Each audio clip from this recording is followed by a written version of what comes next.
Hey, welcome back to my channel. Today I'm going to talk about journaling and why I do it, and the number one benefit, the only reason you need to journal. So I guess let me start by saying I've been journaling on and off since I was about 13 or 14. The main reason I started, actually, I think, was because I'm an only child, and I think I just didn't feel like I had anyone to share my thoughts with. And I had like a lot of feelings at the time. It was quite a difficult age for me. I mean, I think it is for a lot of people, but I had just moved back from Canada, where things are very specific. It's very different from how it is in South Africa. So it was quite a culture shock for me coming back. And I came back to like the last year of primary school. And then immediately had to go into the first year of high school after that. And both of those years were incredibly difficult for me, because, I was uprooted when I was 12 and moved to a place where I didn't know anybody. And then after that year, where I had made some friends and stuff, then I had to go to a new school and be with a whole bunch of other people who had been together for 5 years plus, who had gone through primary school together, and I was kind of an outlier again. So anyway, it left me feeling incredibly isolated, the whole experience. And so journaling was just a way for me to express myself, and to just have a kind of like a safe space and just someone to talk to. As kind of sad as that sounds, I felt like I really didn't have anyone that I could relate with, so it was all I had really at the time, and I think it did help me a lot. So I mean, I journaled for quite a bit through high school, and then I stopped, and then I started again about a year or two ago, taking it more seriously. So I do go through patches where maybe I won't do it so regularly, but usually during the week I do it every morning after I wake up. And the main overarching benefit that results in a whole bunch of cascading effects I found is that it reduces my anxiety. And I think it does this through multiple means, but the compounding effect of reducing your anxiety levels on a daily basis and like helping to mitigate and balance them, that's worth a lot, and is really it just makes such a difference, because it does things like it helps me sleep better at night, it helps me regulate better throughout the day, it helps me see things clearly instead of applying an emotional lens that has not anything to do with the situation, but rather has something to do with my ability in the moment to handle something, right? So if you are at all neurodivergent, then you probably understand that your your ability to handle challenge is directly affected by how well you're doing on that day. So what your energy is like, everything else you've had to do and deal with on that day, how well you've slept, how well you've been eating and stuff, all that stuff I find has a massive impact. I mean, even when you're not neurodivergent, but I think especially when you are, what ends up happening is your your level goes from like, let's say you're at like 80, right? 80% functioning, or battery, whatever you want to call it. You'll go from 80 to like 50 to like 30 to 10, like instantly. If you're not managing your energy correctly. At least this is my experience, right? So I'm not trying to tell anyone how they're meant to feel. I'm very much speaking from my own experience. Just trying to deal with my shit. And yeah, so helping yourself, I think, and being very aware of that kind of like, it's almost like an investment, right? That you're doing. You're investing in your future capacity to be able to handle things, to feel good, to just go throughout your life without being overwhelmed by it.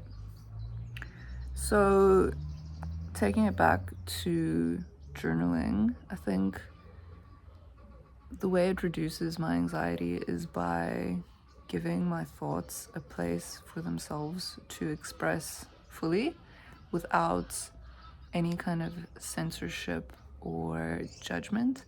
And I think that's really a big key here, is understanding that if we just keep our thoughts in our head, they just play on repeat, right?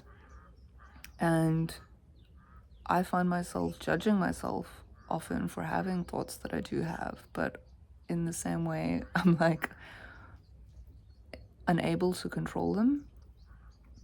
So why am I judging myself for things that I'm struggling, that I can't really control, right? And the journal is an emotionally neutral, safe place for me to express those thoughts. So yeah, I find like anything, right? Whenever I'm ruminating and I'm struggling to sleep at night, usually if I journal in the morning and just get all of the random thoughts in my head out, it makes a huge difference.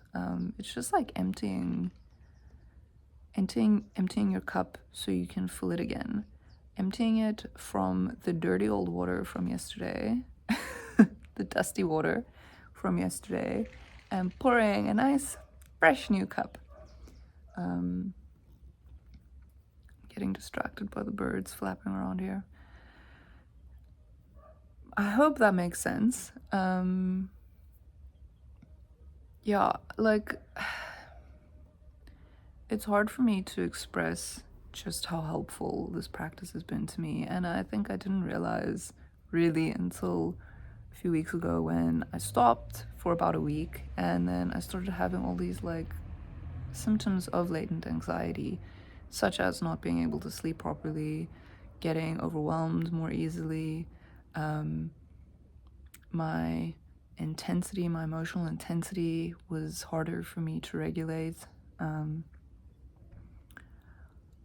Yeah, all of these these things that I had kind of not been struggling with came back, and the simplest solution was just for me to write down all of the random thoughts in my head and get them out of there and just, yeah, let them go. It's like as soon as I write them down, I don't need to think about them anymore because they've been expressed and they've been seen and heard and validated by myself, which I think often is the most important thing, you know, because I've always had to be my own witness in a way, right? So I'm sure I'm not unique in this circumstance.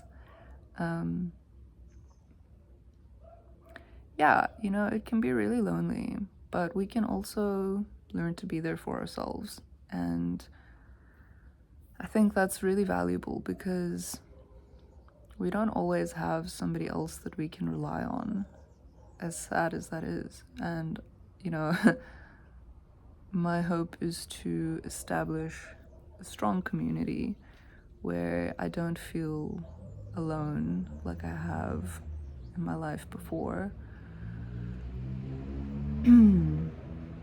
Yeah, it's not good. It's not natural, I think, for us to be so isolated. And I think even just establishing that deep sense of connection with yourself, I still get the sense of connection, right? Because my deepest self goes beyond this physical vessel. And I think connecting with that aspect allows you to connect with the cosmic aspect of the universe. And whenever I do that, I feel less alone. And I feel like I'm a part of a wonderful tapestry that's unfolding instead of just, a random little fish in the sea. Anyway, I hope you can find some value in this. Let me know if you journal, what benefits you find from it. I apologize if this is a little bit all over the place. I try to keep these things kind of casual and conversational. So yeah, if you enjoy it, give me a like, subscribe if you feel inclined. I have a blog where I write down my thoughts and experiences, all relating to this kind of thing. I try to share practical and relevant things, not just random thoughts, things that I found beneficial for myself. So yeah, I hope that it can be of benefit to you or somebody you know. Anyway, hope everybody has a lovely day and stay warm if you're in the southern hemisphere. Okay, that's me out. Peace. Bye.